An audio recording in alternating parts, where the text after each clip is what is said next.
Today, Fed minutes stoke the dollar, shares slide some more, but don't mention the ruble.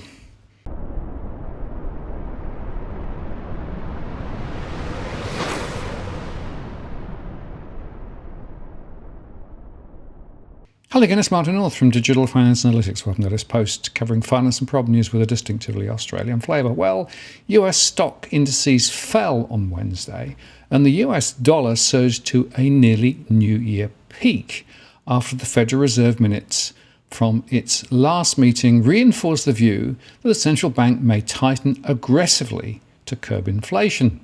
The Federal Reserve signalled it will reduce its massive bond holdings at a maximum pace of $95 billion a month, further tightening credit across the economy as the central bank raises interest rates to cool the hottest inflation in 4 decades. Minutes of their March meeting, which was released on Wednesday, also showed that many officials would have preferred to raise rates by a 0.5 percentage point instead of the 1/4 point move they made, but decided not to in the light of Russia's invasion of Ukraine.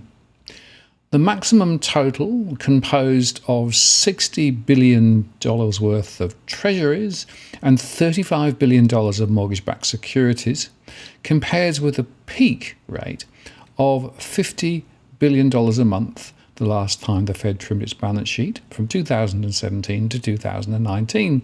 Participants generally agreed that monthly caps of about $60 billion for treasury securities and about $35 billion for agency mortgage-backed securities would likely be appropriate, the Fed said in its minutes. Participants also generally agreed that the caps could be phased in over a period of 3 months or modestly longer if market conditions warranted.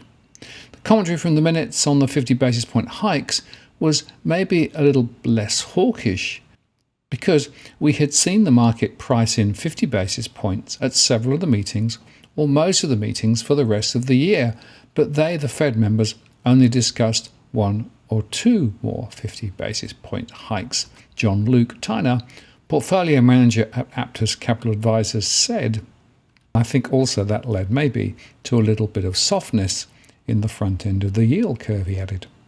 The FOMC is expected to approve the balance sheet reductions at its next gathering, that's May the 3rd and 4th, and the roadmap for shrinking the balance sheet came via a staff presentation to officials.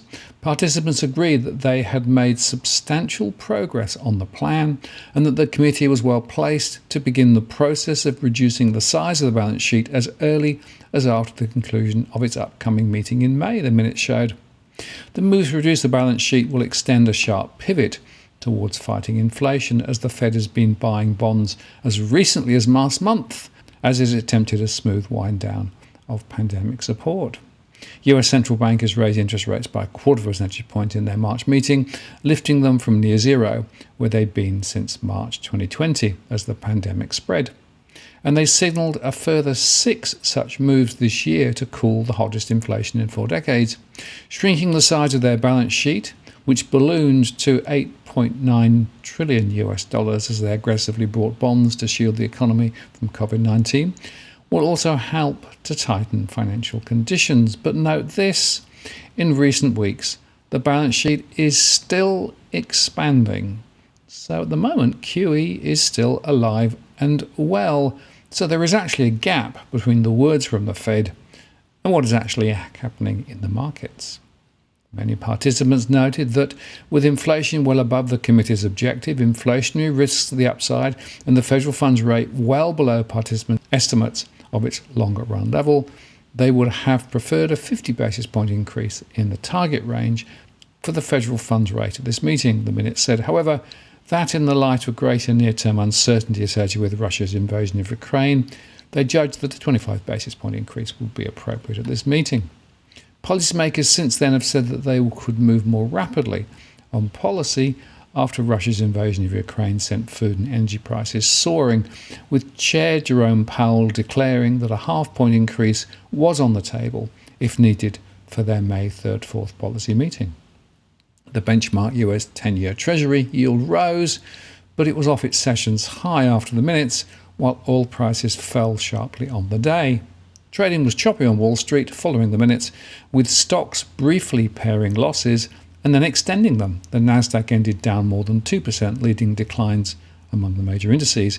There's nothing new here from what I see, but clearly we've got rate hikes ahead of us and we have a shrinking balance sheet ahead of us, said Tim Griesty, senior portfolio strategist at Ingalls & Snyder in New York. The Fed is determined to rein in inflation, and we just hope and pray that there will be a soft landing of the economy and not a hard landing that sends us into a recession.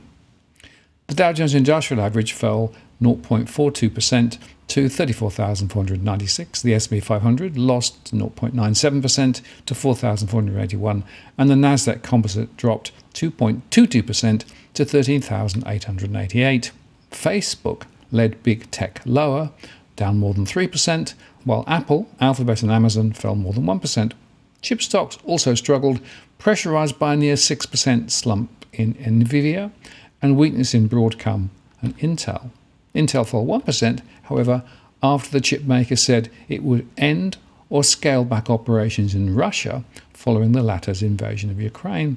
Tesla fell more than 3% as the electric vehicle manufacturer reportedly doesn't expect to resume production at its Shanghai factory until at least Friday, following a COVID-led shutdown.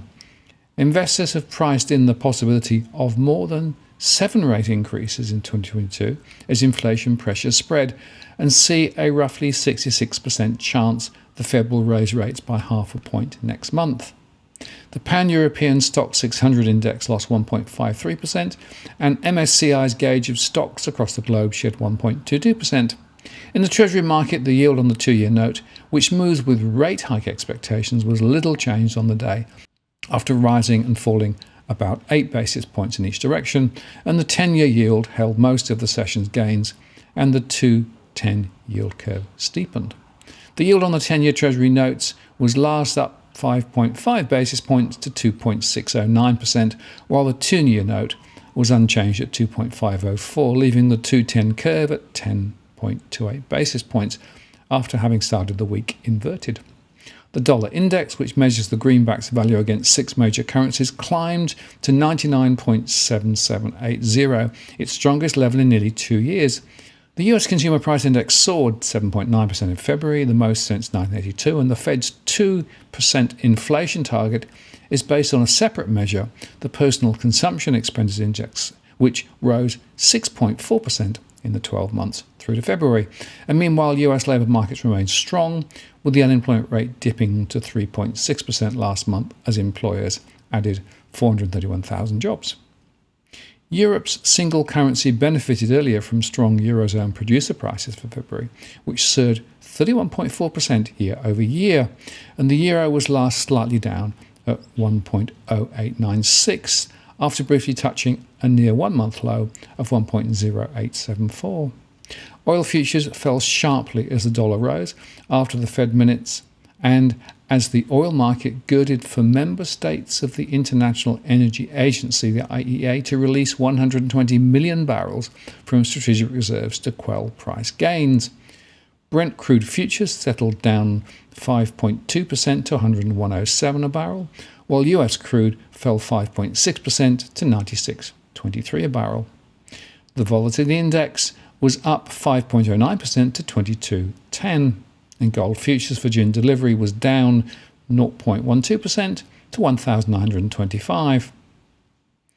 Now, in the days after the Ukraine war began, the ruble's collapse was a potent symbol of Russia's newfound financial isolation.